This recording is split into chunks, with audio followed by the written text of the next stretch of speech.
Obviously, we respect a lot of musicians out there, and you see a lot of musicians in unsigned bands and bands around when we're playing our gigs that you think, wow, those guys are incredible musicians, why haven't they made it yet?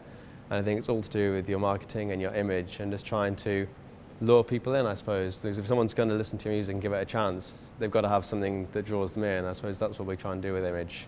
We dress and act how we think is cool, and if people like that, and then it gives them a chance to approach us and give our music a listen, then that's what matters.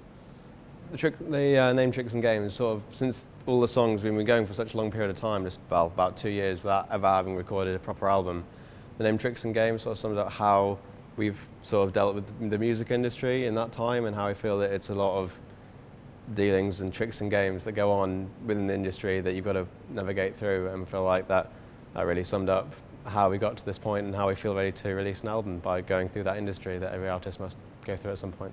Not sure really. I think maybe for me, since I joined the band a few months after it had already been going, and so I suppose my strangest experience was going out of town, going to London for my first ever gig outside of my hometown, and just being met by people who I didn't know, I've never met before in my entire life, greeting me as though I'm a good friend because they like the music.